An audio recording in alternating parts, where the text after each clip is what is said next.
Hello and welcome back. So today we'll be learning a very beautiful story that is The Gift of Magi. So let us start the lesson. $1.87. That was all, and 60 cents of it was in pennies. Pennies saved 1 and 2 at a time by bulldozing the grocer and the vegetable man and the butcher until one's cheeks burned with the silent imputation of parsimony that such close dealing implied. 3 times Della counted it. $1.87.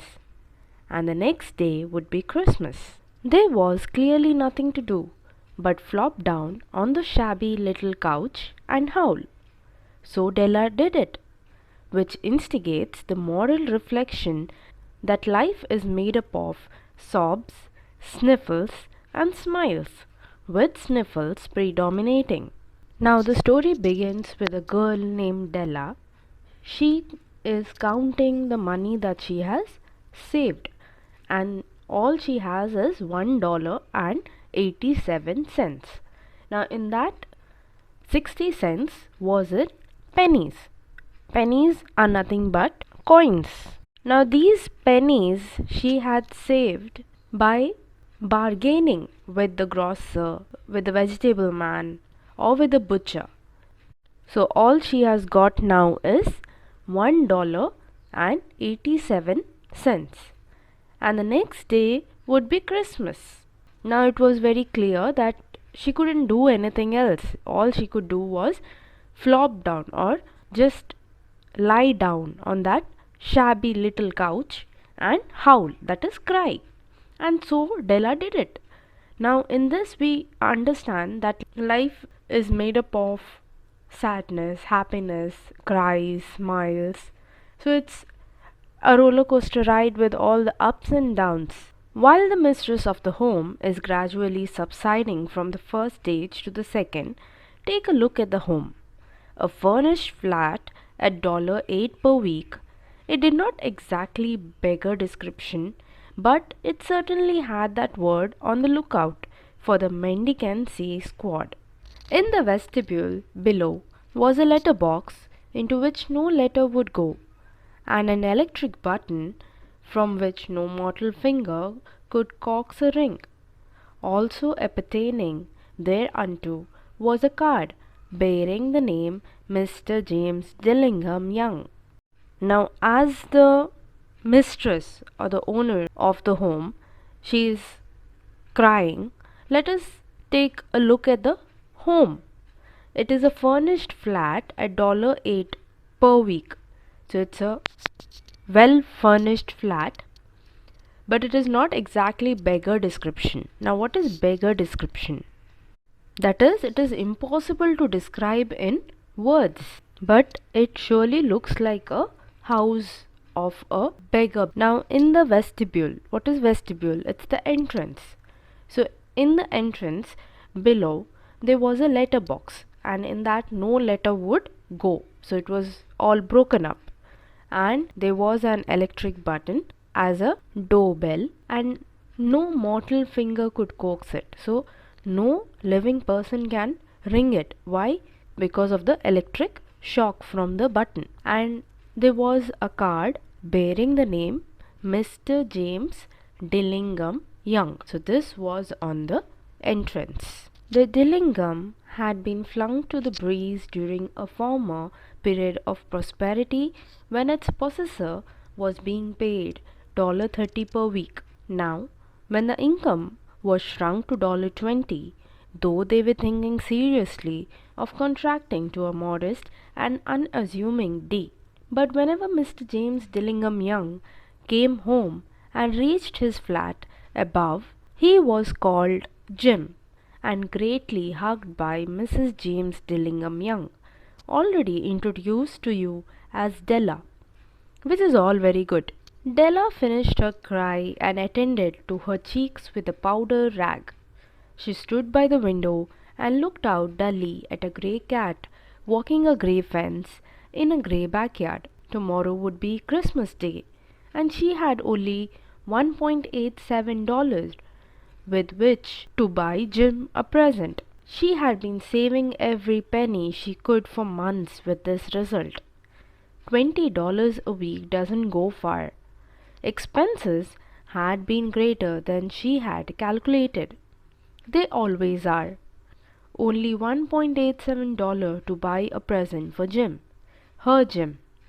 Many a happy hour she had spent planning for something nice for him. Something fine and rare and sterling. Something just a little bit near to being worthy of the honor of being owned by Jim. So now, in that Mr. James Dillingham Young, Dillingham had already fallen down. So it was during the time when they were paid $30 per week.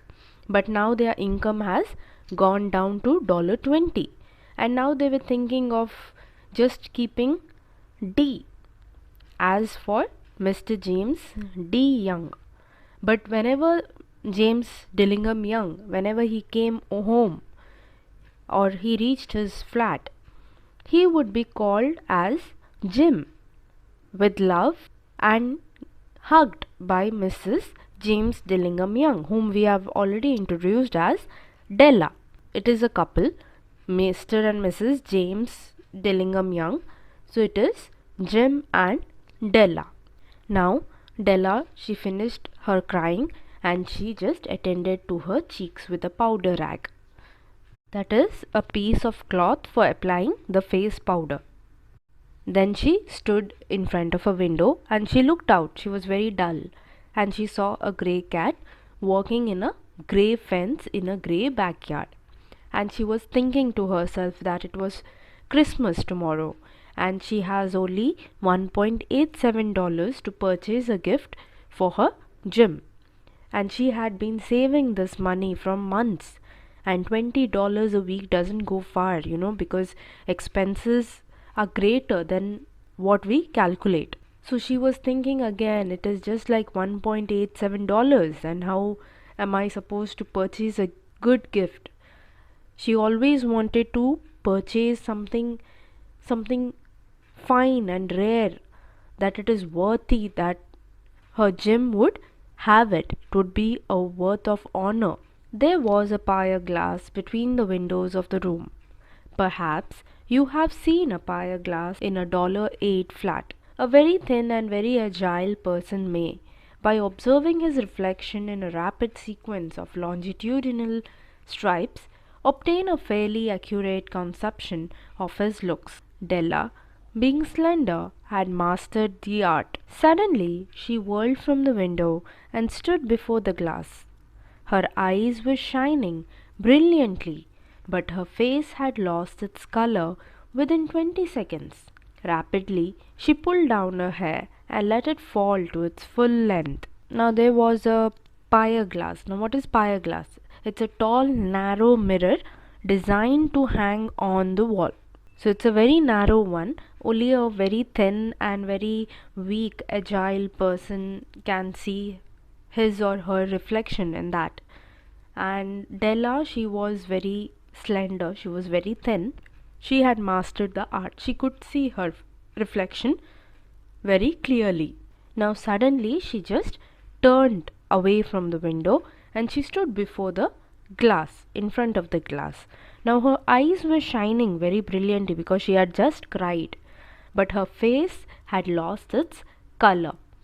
She was dull, and immediately she just pulled down her hair and let it fall. That is, she let her hair loose so that it falls to the full length. Now there were two possessions of the James Dillingham Youngs in which they both took a mighty pride. One was Jim's gold watch that had been his father's and his grandfather's. The other was Della's hair. Had the Queen of Sheba lived in the flat across the air shaft, Della would have let her hair hang out of the window some day to dry, just to depreciate Her Majesty's jewels and gifts. Had King Solomon been the janitor with all his treasures piled up in the basement, Jim would have pulled out his watch every time he passed just to see him pluck at his beard from envy. So now Della's beautiful hair fell about her, rippling and shining like a cascade of brown waters. It reached below her knee and made itself almost a garment for her. And then she did it up again nervously and quickly. Once she faltered for a minute and stood still while a tear or two splashed on the worn red carpet. Now we come to know that James Dillingham Youngs, they took pride, immense pride, because they had two possessions. It was like two assets that they had, and it was of great importance to them. One was Jim's gold watch, which had been his father's and his grandfather's, so it was like an ancestor property. The other was Della's hair. Now they're giving an example, or they're comparing, saying that if the Queen of Sheba, the queen who visited King Solomon and gave him many rich gifts, that Queen of Sheba, if she lived across the window as the neighbor, then Della would have hung her hair out someday just to dry her hair, just to depreciate Her Majesty's jewels and gifts, just to make her jealous that whatever jewels and gifts you have, it is waste in front of my lovely hair. And they are comparing King Solomon here again with Jim's watch. Had King Solomon, now who is King Solomon? He was the king of Israel in the Old Testament, and he was regarded as the wisest of men. So if he was the janitor, that is caretaker of all the treasures that he had, so Jim would again pull out his watch every time whenever he passed, and he would pull or pluck his beard from envy, from jealousy. He would get jealous looking at the watch of Jim, even though he had so much of treasure with him. Now Della's beautiful hair, it fell like a rippling and shining of like a waterfall of brown waters. It was so long that it looked like a dress for her. It looked like a garment for her. And then suddenly, nervously, she tied it up again, and again she thought about it, and there was a tear or two in her eyes. On went her old brown jacket, on went her old brown hat. With a whirl of skirts and with the brilliant sparkle still in her eyes, she fluttered out of the door and down the stairs to the street, where she stopped. The sign read, "May Sophrony, hair goods of all kinds." One flight up Della ran and collected herself, panting. Madam, large, too white, chilly, hardly looked the Sophrony. "Will you buy my hair?" asked Della. "I buy hair," said Madam. "Take your hat off and let's have a sight at the looks of it." Down rippled the brown cascade. $20, said Madam, lifting the mass with a practised hand. "Give it to me quick," said Della. Oh, and the next 2 hours tripped by on rosy wings. Forget the hashed metaphor. She was ransacking the stores for Jim's present. She wore her old brown jacket, she wore her old brown hat, and she just gave a turn for the dress that she was wearing, the skirt, and there was still a sparkle in her eyes, and then she left or went out of her door down the stairs to the street. So she went out and she stopped at one sign, and what it read was Sophrony, hair goods of all kinds. So Della, what she did was she ran inside, collected herself, she was panting, and she said, "Will you buy my hair?" Now this person who was standing in front of her, she was a madam, she was large and she was too white. So she asked her, "Will you buy my hair?" And that lady, she was like, "Yes, I buy hair. So you take your hat off and let's have a look of your hair. How is it?" She took her hat off and she let her hair fall. in full length. So again it was like a waterfall of brown water. This lady, she lifted the hair and she just saw it and she was like $20. So Della was like, okay, you give it to me quick. And then the next 2 hours was like a roller coaster ride. Like she was ransacking, or she was going to every store. She was searching for Jim's present. So 2 hours she spent in every store. She wanted to search the best gift. She found it at last. It surely had been made for Jim and no one else. There was no other like it in any of the stores, and she had turned all of them inside out. It was a platinum fob chain, simple and chaste in design, properly proclaiming its value by substance alone, and not by meretricious ornamentation, as all good things should do. It was even worthy of the watch. As soon as she saw it, she knew that it must be Jim's. It was like him. Quietness and value. The description applied to both. $21 they took from her for it, and she hurried home with the 87 cents. With that chain on his watch, Jim might be properly anxious about the time in any company. Grand as the watch was, he sometimes looked at it on the sly on account of the old leather strap that he used in place of a chain. When Della reached home, her intoxication gave way a little to prudence and reason. She got her curling irons and lighted the gas and went to work repairing the ravages made by generosity added to love, which is always a tremendous task. Dear friends, a mammoth task. Now finally she found it, and immediately she knew that it was made for Jim and no one else. She did not find anything like that in any of the stores. And it was a platinum fob chain. It was very simple and very beautiful in design. It was perfect in value, and it didn't have any too much ornamentation on it, but it looked very simple and very beautiful, and it was even worthy of the watch that Jim had. So as soon as she saw it, she knew it is Jim's. It is like him. Quietness and value. This description applied to both the platinum fob chain as well as Jim. So now she had totally $21.87. So they took $21 for the fob chain. So she paid it, and with the 87 cents she hurried home.